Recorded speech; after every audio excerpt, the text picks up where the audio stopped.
dragon, Port-Réal, et pourtant, regarde-la, les yeux rouges, le regard perdu dans les flammes qui dévorent les bannières des Hightower derrière elle. Ce n'est pas le visage d'une reine qui savoure sa victoire, c'est le visage d'une femme qui commence à comprendre que gagner la guerre, c'est peut-être le début de tout perdre. Épisode 3, Rhaenyra triomphante. Le titre sonne comme une promesse, mais dans House of the Dragon, les promesses sont toujours empoisonnées. Et ça, Rhaenyra vient de le comprendre.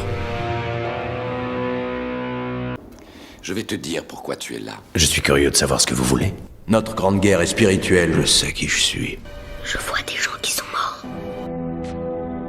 Une nouvelle ère a commencé. Tu ne m'arrêteras pas. Silence! Et quel est ton nom? Le roi des mauvaises blagues. Et comment que c'est moi? Bien sûr, et je suis fait pour te comprendre. Commençons par ce qui cloche, et il y a de quoi dire. La scène d'ouverture est spectaculaire sur le papier. Daemon face à Ormond Hightower avec 3 dragons dans le dos. Carasex, Vermithor, Silverwind, 15 000 soldats face à 3 des plus grandes créatures de Westeros. Le rapport de force est sans appel. La guerre est finie. Vos alliés sont dispersés et vos neveux ont pris la fuite. Pliez le genou et jurez-lui allégeance. Et vous pourrez regagner Villevieille et finir vos jours dans la paix. Et pourtant, Ormond cède trop vite, trop proprement. Il s'agenouille, prête allégeance et repart chez lui avec un dragon. Le vrai Daeron, toujours dans ses rangs, et aucune garantie réelle pour honorer sa parole. Daemon, lui, rentre avec un imposteur aux cheveux teints. Ormond avait simplement demandé à un jeune homme de se faire passer pour le prince, lui promettant la mort de sa mère s'il parlait. C'est là que le scénario vacille. Daemon, le stratège impitoyable, le prince qui a tout vu, ne demande pas à confirmer l'identité de Daeron. Il ne dit pas un mot sur le sort de Tasserion, le dragon de Daeron, toujours libre dans la nature.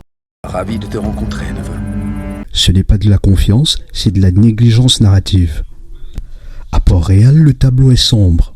Les caisses sont vides. Tylan a dissimulé les réserves de la couronne avant de disparaître. Les rats envahissent le donjon, le peuple a faim. Et Rhaenyra, elle veut son grand couronnement public. On peut comprendre la logique politique, légitimer son règne par un acte visible, mais dans un royaume en lambeaux, avec une guerre encore active, ce choix dit quelque chose de profond sur l'état d'esprit de la reine. Elle rejoue le théâtre du pouvoir, là où le pouvoir exige des actes concrets. Et il y a plus grave, elle refuse d'entendre les doléances de ceux qui ont tout sacrifié pour elle. Corlys Velaryon a tout perdu dans cette guerre. Son épouse, son héritier, son château, sa flotte et sa demande unique, reconnaître Alyne et Adam comme ses fils légitimes, leur permettre de porter le nom Velaryon, et Rhaenyra refuse. Je ne saurais vous reprocher ce nouveau chapitre, mais Lord Corlys... Un seul mot du trône. Ce n'est pas difficile.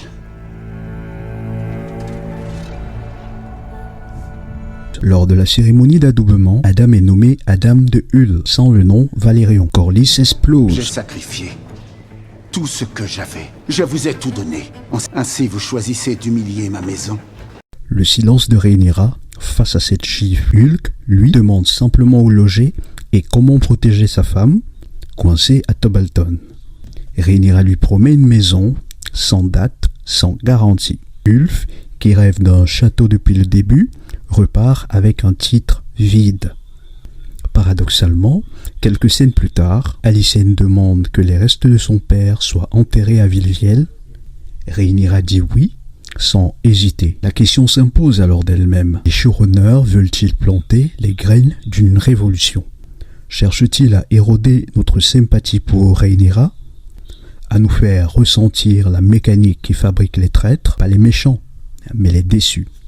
Est-ce de la maladresse ou du génie d'écriture? Mais cet épisode n'est pas qu'une liste de problèmes, il fait aussi des choses que la série jusqu'ici n'avait pas encore osé aussi clairement. Ce qui distingue cet épisode des précédents, c'est son choix de cadrage narratif. Presque tout se vit depuis le point de vue de Rhaenyra, les pétitions, les dîners, les couloirs du donjon rouge. On ne coupe pas vers les verts pour contrebalancer, on reste avec elle. C'est un choix fort, parce qu'il nous force à ressentir ce qu'elle ressent. L'épuisement, la pression de chaque décision, le bruit constant des demandes qui s'accumulent. La guerre n'est plus à l'extérieur, elle est interne dans la tête de Rhaenyra, dans chaque regard qu'elle pose sur un visage qui attend quelque chose d'elle.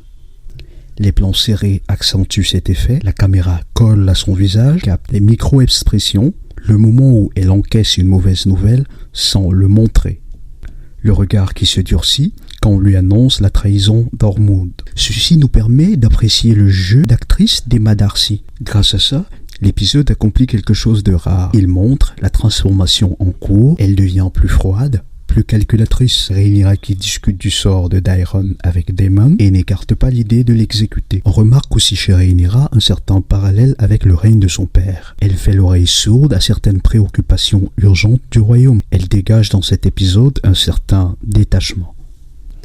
L'épisode est également tenu par une mise en scène qui sait exactement où poser le regard. La musique en particulier change de fonction. Ici, elle ne souligne plus les batailles, elle accompagne les silences. Les longues déambulations nocturnes de Rhaenyra sont portées par une partition qui hésite entre triomphe et angoisse. Et c'est voulu. La lumière fait le reste. Rhaenyra est dans la froideur du trône de fer, Alicent dans la chaleur de ses appartements. Chaque espace dit quelque chose sur son état intérieur. Le bémol dans les rapports entre Alicent et Rhaenyra, c'est leur facilité à être passée à autre chose. D'une part, Rhaenyra n'a pas vraiment fait le deuil de Jaqen et Alicent ne porte aucun reproche à Rhaenyra malgré les événements derniers. Dans l'ensemble, cet épisode ressemble plus au premier épisode d'une nouvelle saison. Dans son ton, dans son rythme, dans ses incohérences. Rhaenyra a le trône, mais Ormond a Tobleton, Daeron et un dragon. Les hommes qui ont tout perdu pour elle commencent à compter ce qu'ils n'ont pas reçu. Et la femme qu'elle s'apprête à devenir, calculatrice, froide,